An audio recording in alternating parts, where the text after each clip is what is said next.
বলবো আসলে কত কথা বলা যায়। একটা মা আমরা নিজের চোখে দেখছি যে তিনি যে কতটা অসহায়ভাবে একদিকে অবুঝ শিশু সন্তানটাকে হারিয়েছেন, আরেকদিকে হাজব্যান্ডের এই করুণ অবস্থা। আহা।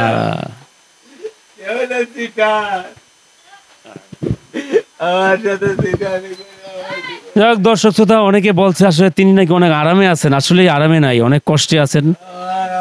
এই ভদ্রমহিলার সংসারটা আসলে একেবারে মানে নিরুপায় হয়ে পড়েছেন, আমরা নিজের চোখে দেখলাম।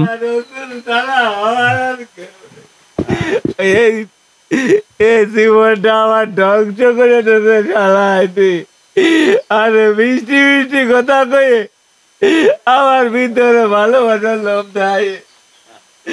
আমার জীবনটা আমার ডাকাইতে বলার ভুলে উঠছে ওই ছেলা। আমি কি করব?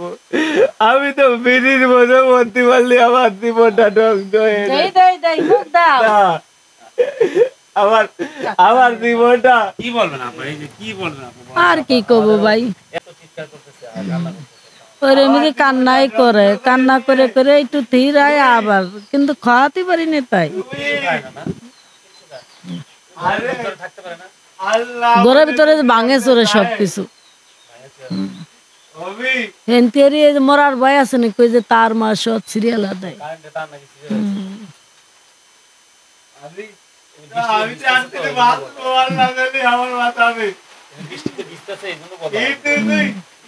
আমি মুছে টুছে দিয়ে যে আবার এই তাবুটা টানাই দিয়ে গেছি যাতে সিটটা না আসে।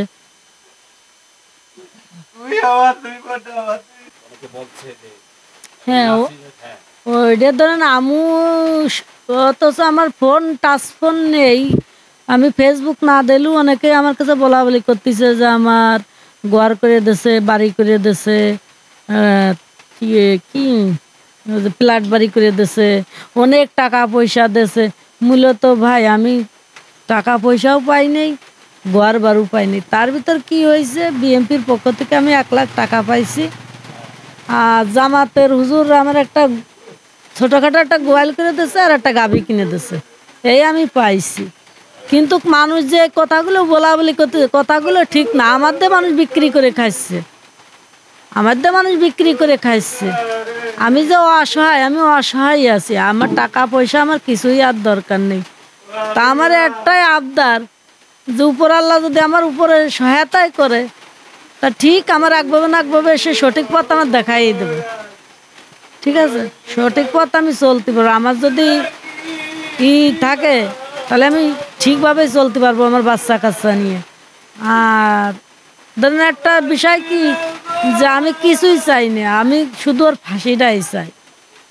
সরকার যাতে ও ছাড়িয়ে দেয় না, আর এই যে ছাড়িয়ে দিবি হয়তো যদি সে ছাড়াও পায় দেয় কোনো দিন, কিন্তু এরম কারো কোল আবার খালি হবি।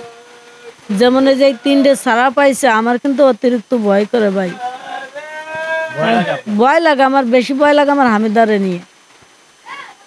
যে ওর ছেলেরা কোন সময় সে ধরবি, কি করবি, এইটা নিয়ে হলে বেশি ভয়। কারণ আমার স্বামীটাও অসুস্থ, আপনারা তো দেখতেছেন যে 4টে শিকলতে আমি তারে বাঁধে রাখছি। কত কষ্টের জ্বালায় আমি 4টে শিকল দিয়ে আমি বউয়ে বাঁধে রাখছি তারে। কারণ এই ছুট পাইছিল 3 জায়গায় তো মানুষ মারিছে, পাগল ভাইবে, চোর ভাইবে, মারিয়ে মারিয়ে গিরিয়ে গাটটা ফাটা ফাটা বলাইছে। দেই যান আপনারা, তারা ফোন দিয়েছে, আমি তাই সেই যাইতে নিয়ে আইছি। তাহলে আমি কিভাবে শুয়ে আছি?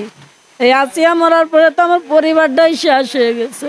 আমি সুখী আছি কোন জায়গায়? আমি এই যে এই 4 মাস কি খাচ্ছি, কিভাবে চলতেছি, কিভাবে পড়তেছি, ওই সময় তো সবাই আমার বলেছিল, কিন্তু কই ভাই, আমি তো সেরম কিছু পাইনি, সেরম কিছু সাপোর্টও আমি পাইনি। হ্যাঁ আমি অনেক কষ্টে আছি, তারপরে এটাই সুখী, আল্লাহর কাছে শুকরিয়া আদায় করি যে সরকার যেন ওর ছাড়িয়ে দেয় না, ফাঁসি যেন দেয়, এতে আমি খুশি পাবো এবং আসিয়ার আত্মাও খুশি আর জনগণও খুশি। বাবাও তো অসুস্থ, বাবা অসুস্থ হলে তো ভাই আমার কিছু করার নেই। এভাবে রাখবেন বেঁধে? না তারপরে আমার যতটুকু সামর্থ্য ততটুকু আমি তার চেষ্টা করতেছি। হ্যাঁ আমি চেষ্টা একটু রুটি দিচ্ছি না তারে।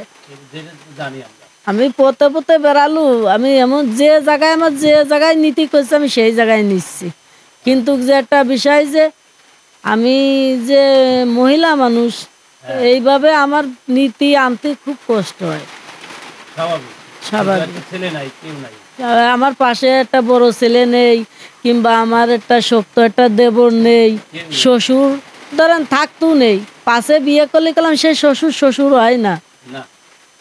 কারণ যা মা যার নাই তার দুনিয়ায় কেউই থাকে না। তা ওর তাহলে ওর কি আছে? এখন আমি ঘরের বউ, এখন আমারই সব দায়িত্ব। যতদিন সে জীবিত থাকবে ততদিন করলে আমি তার ফেলে রেখে যেতে পারবো না, ততদিন তার চেষ্টা করবো। কিভাবে পাইলেন তাকে? এই আমাদের গ্রামের পাশের গ্রামে এক জায়গার থেকে মারিছিল, মারি তারপরে জানানো দিলে যে আসিয়ার আব্বু তারা ফোন দিছিল। পরে সেই জায়গাতে আমরা নিয়ে আসলাম, নিয়ে আসার পরে 2 দিন পরে শিকল দিয়ে বাঁধতে দিয়েছিলাম, পরে ছুট পেয়ে চলে গেছিল। চলে যাওয়ার পরে আবার পাশের গ্রামে আর 3-4 দিন পরে বাড়ি দাঁড়াতে পারে না, বাড়ি দাঁড়ায় আসিয়া মরার পরে বাড়ি দাঁড়ায় না। আর আসিয়া মরার আগে বেশ ভালোই, বাড়িতে কোনো জায়গায় যাইতো টাইতো না। তারপরে সেই জায়গাতে ওইরকম রাত্রি তারা চিনতে পারি নেই, মারিছে। মারার পরে জানে শুনিছে দেহে সানে আসিয়ার আব্বু সানে ফোন দিছিল, সেই সময় জানিয়ে আজকে 8 দিন শিকল দিতেছি, পানিটুকু গেলে না, অনাহারে মাই পুরে রয়েছে। এইভাবে কিভাবে আসলে থাকতেছে সে? কিন্তু সবচেয়ে কষ্ট লাগতেছে আমার, ধরুন একটা বাস, আপনার জীবন সঙ্গিনী। আমি একটা বাচ্চা হারাইছি, হ্যাঁ। তারপরে স্বামীটাও ধরেন থাকতো আমার নাই, বড় মায়েটার একটা খুঁতো হয়ে গেছে। তারপরেও ধরেন আরো কি ফেসবুকে কত এইটাই বেশি খারাপ লাগে। অনেকেই ফেসবুকে এটা ছাড়তেছে ওটা ছাড়তেছে আমিদার নামে, এগুলো তো মিথ্যা সব। এইগুলো যাতে না ছাড়ে এইটাও আমি আপনাদের কাছে আবদার করতেছি। কি বলবো আর আপা, কিছু বলার নাই। যা হোক, এখন নয়ন ভাই ফোন করছিল যে তার এই যে হামিদার বাবার যে অবস্থা জানাইছিলেন? জানাইছিলাম, আমার ফোন ধরেছিল না, পরে আমি জানাইছিলাম, তারপর আর ফোন টোন দেয়নি, তারাও দেয় না আমিও আর দেয়নি। আসলে অনেক খারাপ অবস্থায় আছেন। আমি নিজেই তো চোখে দেখলাম আসলে একটা মহিলা মানুষ হয়ে আপনি যেভাবে। আল্লাহ পাক আমার ধৈর্য ধরতে দিয়েছে, আরো জন দেয়। আমি আল্লাহর কাছে নামাজ পড়বো, কোরআন পড়বো, আর কবো যে আল্লাহ ধৈর্য জন্য আরো আমার দেও, আমি যেন সঠিক বিচারটা দিয়ে মরতে পারি। ধরেন আইন তো আইনের গতিতেই চলে, হ্যাঁ। আমি তারা যেটা সঠিক সেটার উপরে তার আমি যেতে পারিনি। আইন তো আইনের গতিতে চলবে। তারপর কথা বলছিলেন যে এত দেরি হচ্ছে কেন?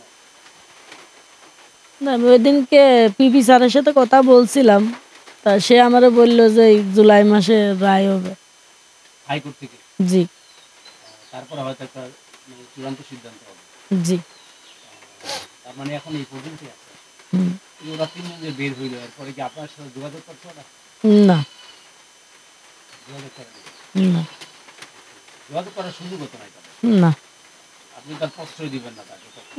আবার আমার একটা কোল খালি হয়েছে, আমি চাই না যে আমার আরো কোল খালি হোক, কারণ আমার খুব কষ্টের মনিরা, আমার অভাবের সংসার হলো। আমি কোনোদিন আমার মনিকের কেরি কাছে দেই নেই, কোনো জিনিসও কোনোদিন সাহায্য চাই নেই। ওর আব্বু ওর আমার হলো খুব পরিশ্রম ছিল, সে তো অসুস্থ 1 বছর ধরে।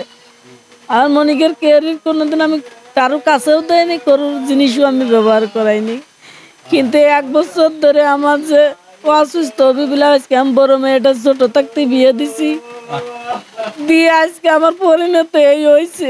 যদি বুঝতাম যে আমার মেয়ে ছোটটা বিয়ে দিছি ওই নরপশুরা এটা করে, আমি তো ভাবছিলাম যে ছোট মেয়ে বিয়ে দিছি ওরা আগলে রাখবে না, কিন্তু ওরা তো রাই নেই। আচ্ছা, ওনার বাবা তো হামিদার বাবা তো, হ্যাঁ, আসিয়া মরার পরে বেশি হয়েছে। ঠিক উপায় না যে আমার আসিয়া মরে গেছে, কি ভালো একটু পর পর চিৎকার করে, আপনার তো আসলে বুক ফেটে যায়, আমরা জানি। কি করবো, আমার কিছু করার নেই, কষ্ট তো আমারও লাগে। হ্যাঁ, এখন ছেড়ে দিলেও তো আসলে না ঘরে থাকে না, এইটাই কষ্ট লাগে যে ঘরে থাকে না। যাই হোক দর্শক শ্রোতা, বিদায় নিয়ে নিচ্ছি আপনাদের কাছ থেকে। দর্শক, ওনার ব্যাপারে আর কি বলবো, আপনারা হয়তো অনেকেই জানেন, সারা বাংলাদেশের মানুষ আসিয়ার মায়ের সাথেই আছে, আমরা জানি যতটুকু। সবাই অনেক সাপোর্ট করেছেন আপনারা, তো আরও একটু সাপোর্ট করবেন যেন সর্বোচ্চ যেটি রায় দিয়েছে মাগুরাতে সেটি যেন কার্যকর হয়, তাহলে হয়তো বা তার আত্মা শান্তি পাবে। দর্শক, আর বেশি কিছু বলতে চাই না দর্শক শ্রোতা। একটা মিনিট, গরুটার সামনে আমরা যাই যে জামাতের, যা বাংলাদেশ জামাত ইসলামের আমির সাহেব শফিকুর রহমান স্যার, তিনি যতটুকু সম্ভব হয়েছে, আসলে এই সমাজে কিন্তু অনেক বিত্তশীল মানুষও রয়েছে, সবাই কিন্তু আসলে পাশে দাঁড়ায় না, তবুও তিনি দাঁড়িয়েছেন, এই যে গরুটি দিয়েছেন এবং ফার্মটিও করে দিয়েছেন তিনি তার নিজ উদ্যোগে, নিজ অর্থ থেকে। তো যা হোক, আর কি বলবো দর্শক, তিনি পাশে দাঁড়িয়েছেন, এটাই একটা মহৎ কাজ।